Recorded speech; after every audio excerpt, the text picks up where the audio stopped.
My project on the use of black lights. Just talk a little bit about that. Definitely touch on the electromagnetic spectrum first, because these are colors, or I should say waves of color that we can see. They come in red, orange, yellow, green, blue, indigo, and violet. The red is the longest wave, the violet is the shortest wave.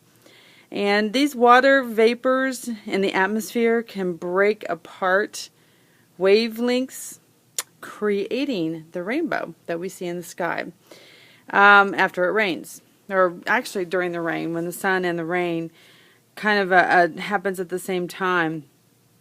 Now, black light is different. It's light that we cannot see, or we can see very little, I should say. The visible light is the one that contains the spectrum of colors that we discussed and those line of colors. Now, the beyond the violet, the last one in the spectrum is the ultraviolet light, which eyes cannot see. So sunburn is caused by UV or ultraviolet B, which has got high energy than light from the black light, which is called UVA or ultraviolet A. And these black lights will not give you a sunburn. So most of the transfer of these objects that we see this light reflected from the surface of the object, but with the black light, much is visible, so we don't really see it. Like, for example, the Vaseline. You don't really see the Vaseline. It's kind of a clear, almost blends in with the carpet, but when you turn it off, it kind of has a little bit more color to it, or a little, which will probably be a little yellow, or, we'll do that in a second. We'll turn that off. But the simple reflection of the light does not account for how bright the jelly really glows, for example. And what makes these things, or these products, glow is the phosphors, which absorb radiation and sends the visible light. So, so the phosphors in the petroleum jelly, for example, absorb the visible ultraviolet radiation from the black light and sends visible light. So I'm going to turn this off and see what happens. Okay, so we have the two lights going.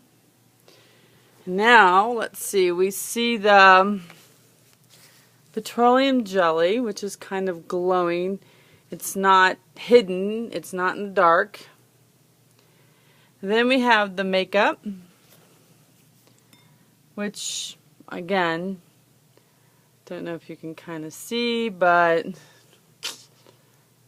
it does glow. So that was glowing. Then we also have the bluing agent and whisk. You see that? That's glowing. It gives more color, I should say. So this bluing agent has the phosphors in it, and this is what makes,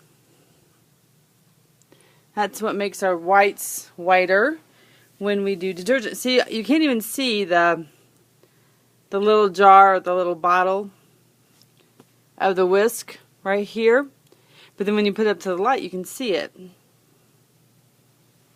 So, and then our $20 bill, which you can't see, but I encourage you to take a look at that. Put it up to a light, or ultraviolet light, and see if you can see. There is a magnetic strip that runs along. Let's see if I got it.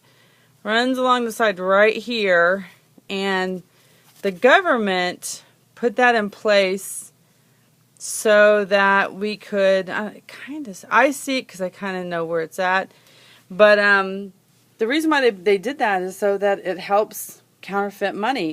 They're starting to put it in 50s and 100s as well. So that is our black light experiment. So, let me touch base with the $20 bill. That started around October 2003 when they decided to put the phosphors in there as a part of that government program. Just putting a security thread in there that glows under the ultraviolet light. So that concludes.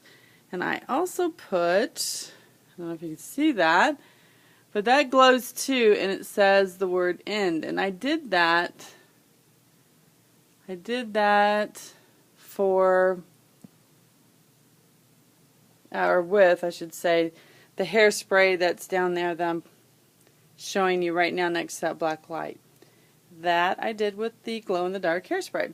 And it does glow, but you know, it only lasts a certain length of time because you have to keep it under the light to activate it.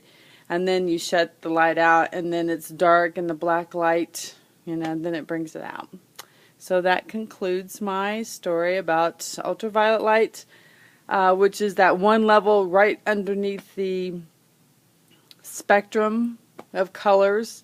It's past the violet light. Thank you.